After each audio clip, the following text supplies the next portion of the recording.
Well, Jim, thank you for inviting me into your home today. We had breakfast yesterday at Bagel Barn, and you filled me in a little bit on the story with Steve. And when I heard more about that story, I wanted to share that with our church family. And so thanks for agreeing to do the interview today. Certainly. So let's begin at the beginning. How did you get to know Steve? Well, about 4 years ago, a gentleman who does work for us around the grounds, his name is Marvin, we discovered he was temporarily homeless. And so we let him stay there for a few months and got back on his feet. We still use him. And in October, I was way behind on grounds work. And so I called him and I said, I need you for a day. And when he came, he had this gentleman with him. And they're both very, very hardworking guys. And I noticed, the other guy was named Steve, and I noticed he looked down. You know, he just kind of looked defeated. So I got Marvin aside and said, what's the story on Steve? He says, well, he's homeless. I said, well, where's he staying? He said, well, he and a bunch of homeless people are camped out in an abandoned house up in Daytona. They don't even have running water. And I said, well, how did you meet him? He said, well, he was doing some work for a church that I take care of the church grounds. They were paying him a little bit to, do a little janitorial work. So I go pick him up and, he works for me, I pay him, but then I have to take him back there. So that's how we met Steve. Marilyn and I started talking about it, praying about it, because we both have to be comfortable and at peace to ask somebody to move into our guest house. We did a little more research on Steve. I mean, is he into drugs? Is he into alcohol? I think he had an alcohol problem. That's why he got where he is. But no, not currently, fine. Marvin said he's a great guy. So we invited him to move into the guest house. And that was, he moved in about the 1st of November. Did that feel risky at all? Like, Well, I know you've taken in a pastor before, but taking in a homeless guy, how did that feel a little risky? It is. I mean, you don't know them. You can't find out enough about them just talking to somebody who's employed them for a few days. So that's why we have to pray about it. And like I say, we both have to have that inner peace that this is what we're supposed to do. If we don't, then we don't. Because it is a risk. I mean, not quite as much a risk as if he were in the guest bedroom in the big house here, but still, he's living right outside the door there. I saw it on the way in. Yeah. And so, yeah, there's a risk involved.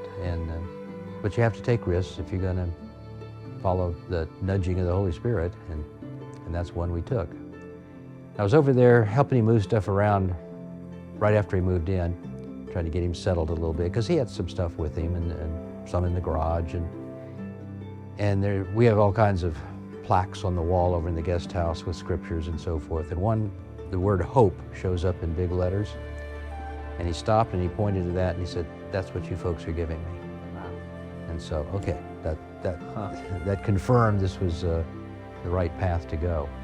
So you feel like you're opening up your home to him, has maybe also opened the door to conversations about faith, or? We're careful on that. We're careful on that because we don't want to turn him off. And we've had him over for dinner frequently and so forth, but he believes in God. And interestingly, before, and I think it was alcohol that took him down the wrong path, when he had a home and so forth, he would take in homeless people. I mean, talk about irony, there it is. But he believes in God. We're not sure where he stands with Jesus. He knows where we stand. Yeah. And so up to this point, and he's in his 6th month with us now, we've tried to just, again, never hide anything about our beliefs or anything, but not pressure him, just be an example to him. But it's about time we start having those conversations. I understand. Do you think he is able to connect the dots that you're taking him in is a result of your faith in Jesus?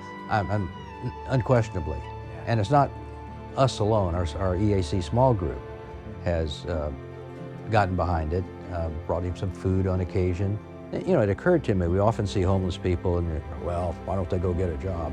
Well, if they don't have any transportation, how do they get to the job? And, he's working still some for Marvin. He's reconnected with some old friends, one of whom has a pressure cleaning business, and he's working for him, but they come pick him up every morning. If you don't have an employer willing to do that, how do you get to the job? Or how do you get to the grocery store? So our small group went together and we bought him an e-bike. So that has opened up a tremendous window, and he agreed to pay us back half, and he has done that. Huh.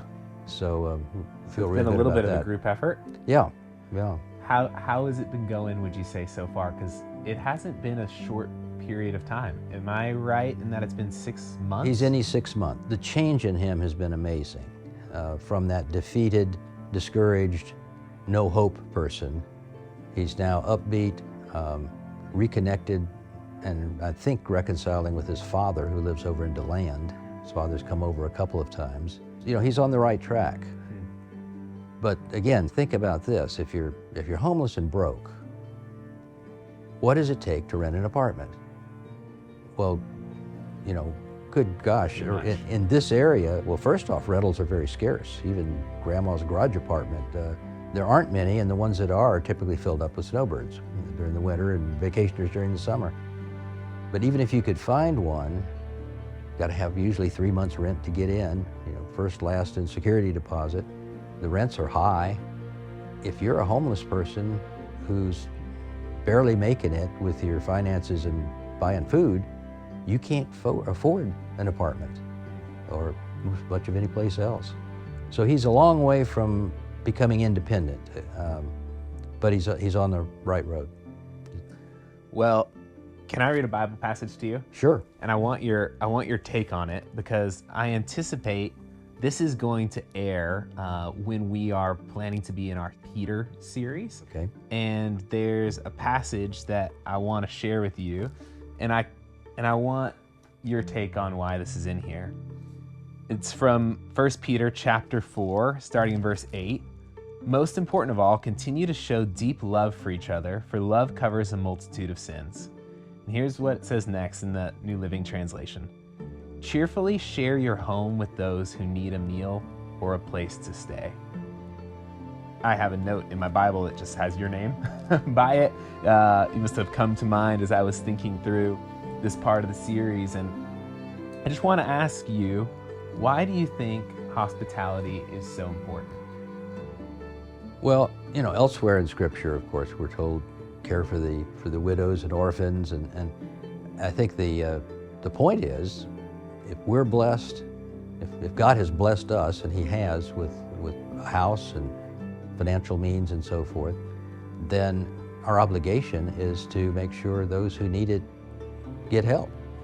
And Steve and other folks need help. Yeah, we can drive past, and if they're standing on a corner, hand them a $5 bill or something, but how much good does that do? I think it's necessary that we go another step. And you know, the program that you've talked about, Family Renewed. Yeah. That's sort of the same idea, isn't it? You've got people who don't have a place to go, need a stable place. And that's important. Not just a place to stay, but a place in the right location. Location being the people around them. So I think it's important that people not only have a place to stay, but a place in the right kind of setting and culture to stay. Yeah, that makes sense. Speaking of right setting and culture, if I remember correctly, shortly after you took Steve in, you sent me a pretty encouraging email. And if I remember correctly, you nodded to how EAC has been an impact and an influence. We talk a lot about living on mission, living missional lives. Can you just share with me how EAC and being a part of that faith community has maybe helped spur you on to love and good deeds? You know, think of all the things, and I can't even remember all of the things that EAC does. What do we call it now? Pack the Pantries, the former Acts 29. I tell people about that, and they're shocked. They can't believe we do it. And it shouldn't be shocking. And it shouldn't be shocking. Yeah. I mean, just the whole attitude at EAC has been one of outreach, of spiritual growth, the Pathway series of getting people involved in scriptures. All those things together, I think EAC is a place to be. Do I have your permission to bring up your age? You do. If our database is correct, you're 77 years old. That is correct. And I found that inspiring as I was thinking about your story and what we're talking about today. And I wanted to ask this. Obviously, I've yet to be 77, but I was wondering, is there a temptation to think something along the lines of, I'm 77 years old, this missional living stuff, caring for the poor, caring for orphans, what have you, like, let's just leave that to the younger folk. I can pray for them. I can tell them, if they need anything, but you've kind of taken a more of a front lines approach. I mean, you have somebody living in your guest house. But I wanted to know, is there a temptation at your stage of life to be like, we'll just kind of let younger people do that? Absolutely. Yeah, there's a great temptation to retire. Even from ministry. For ministry, as well as retire from your profession and so forth. So what's kept you and Marilyn in the game? Well, part of it is sermons at the EAC that make it clear retirement is not an option. Retirement not from our the faith mission, right? mission is not an option. Get that. I believe that.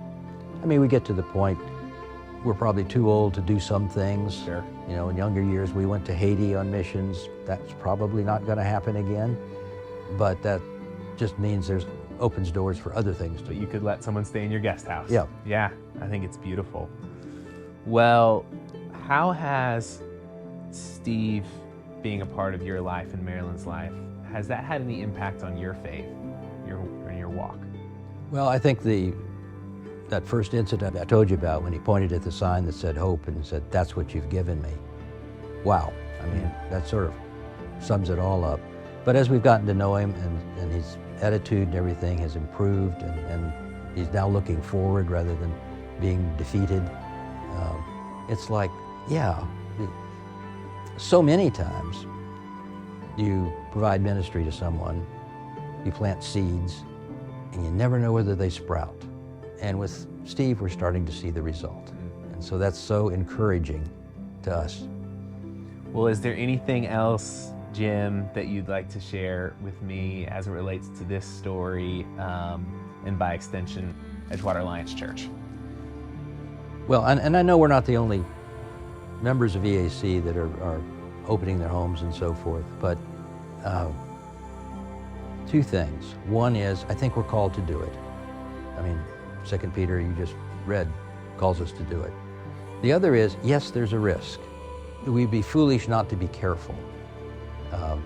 You have to pray and get that inner peace, that confidence that this is what I'm supposed to do, not just charge off and say, okay, I'm gonna open my house to the first homeless guy that walks past. You've got to let God lead the right person to you, and you be the right person for them, and you've got to feel that inner peace about it, or don't do it. Well, Jim, thank you not only for your time today and in sharing your story, but thank you for your example of faith. I think it'll be an encouragement to our people, and it's been an encouragement to me. And thank you for the preaching and messages and ministry at EAC. It's an honor. Blessings.